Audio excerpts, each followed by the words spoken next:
Myths are not stories that are untrue. Rather, they are tales that don't fit neatly into the historical record, which serve as a foundation to a culture.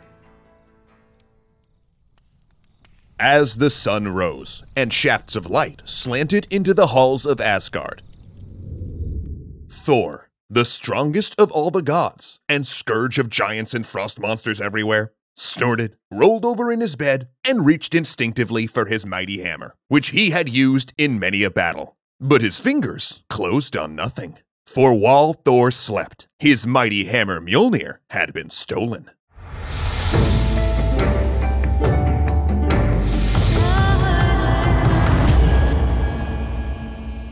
Thor awoke in a fury, the hairs on his beard bristling, and he called to his brother.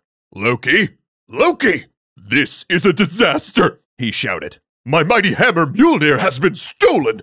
Now everyone in Asgard, the realm of the gods, knew that if Thor was the brawn, Loki was the brains, and he persuaded Thor to calm down because they needed cool heads. Then Loki suggested they go visit the goddess Freya and ask to borrow her magic cloak to help gather information. Once they reached Freya, Loki explained the stolen hammer situation and asked if she would lend him her magical feathered cloak so that Loki could fly to better search for the thief. Freya agreed, so long as Loki promised to bring it back once he'd finished with it. And agreeing to these terms, Loki donned the cloak, adorned with the feathers of 100 hawks, then spread his arms and flew. The sun struck sparks from the cloak as he swooped and soared, and soon he found himself in the land of the giants, where he suddenly heard laughter. It came from Thrym, the frost giant who sat holding his dogs on golden leads. Thrym recognized Loki and asked how things were going with the gods over in Asgard, and why had Loki come to visit him alone. "Let's cut to the chase," Loki said. "You know all too well how things are in Asgard. Where have you hidden Thor's hammer?" The frost giant smiled knowingly and suggested that this was the point where negotiations began, and he would kick them off by naming his terms for the hammer's safe return. And having no choice, Loki agreed. "I have buried Thor's hammer 8 miles deep in the earth, and all the gods have to do to get it back is give me the hand of Freya in marriage." Loki stood for a moment and then shrugged, partially at the absurdity of the request, and partially because poor Thrym had clearly not met Freya, whose temper was as fierce as she was beautiful, and who would not take kindly to this proposal. He then took his leave and flew back to Asgard to relay Thrym's demands. Once home, Loki called a meeting of all of the gods and goddesses to discuss what he had learned, and they nervously gathered in Thor's hall. For they all knew that without Thor wielding his hammer to defend them, their time in Asgard would be short. Loki then broke the news. Thrym the frost giant had stolen the hammer, and it would never be seen again unless Freya became his bride.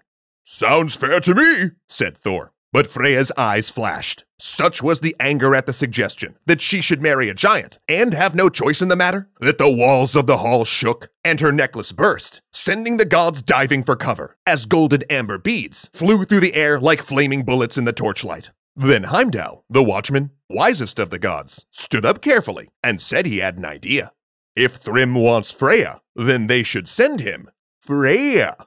See, the frost giant wasn't exactly blessed in the brains department. So if they should put Thor in a bridal gown, hang keys on his belt as befits the rich mistress of the hall, hide his hair under a cap, put Freya's necklace around his neck, once they went around and found all the beads, and cover his face with a bridal veil, just in case, then the giant wouldn't know the difference until it was too late, and Thor once again held his hammer. At first, Thor wasn't pleased with this plan, but Loki quickly pointed out that he didn't have much choice if he wanted to get his hammer back and to save Asgard. "Besides," Loki said, "it won't be so bad. I will come too, as your maidservant."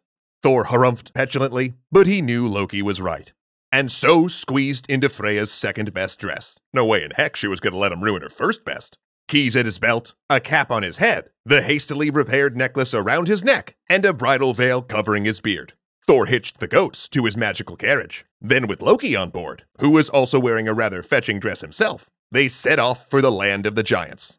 As Thor's carriage flew toward Thrym's hall, the frost giant was feeling very pleased with himself. For he had bags of gems, chests of jewelry, and herds of golden-horned cattle. All he lacked was Freya. "And tonight," he thought, She will sit beside me as my queen.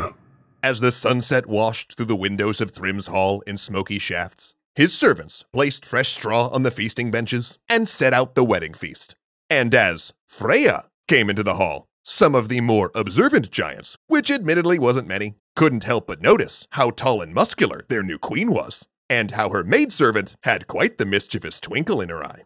Nonetheless, Freya took her seat of honor next to her husband-to-be, where she proceeded to eat an entire ox, ate salmon, all of the cakes set for the ladies, and chugged 3 barrels of honeyed mead, which was enough to leave a giant helpless on the floor in a giggling heap.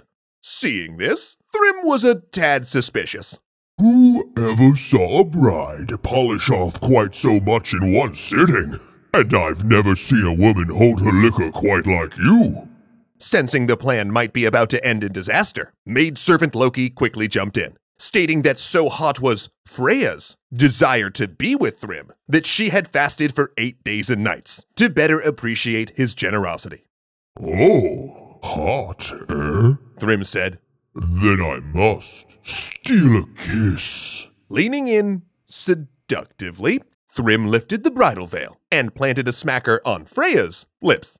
Oh, you look remarkable, said Thrym. Though I've never seen a woman whose eyes burn like coals on a Yule fire.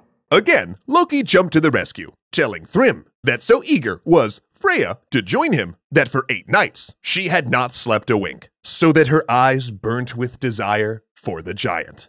And upon hearing this, Thrym could wait no longer. He ordered his servants to bring Thor's hammer from its hiding place 8 miles deep, and placed it respectfully across Freya's lap, so that she and Thrym could be blessed in the name of Thor, goddess of vows.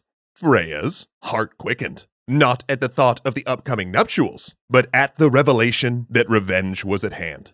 Almost as if it sensed the presence of its true master, Mjolnir leapt into Thor's hand, and faster than a lightning bolt flash, Thrym's wedding hall was turned red as a slaughterhouse, as Thor dispatched all of the frost giants, including their love-struck king.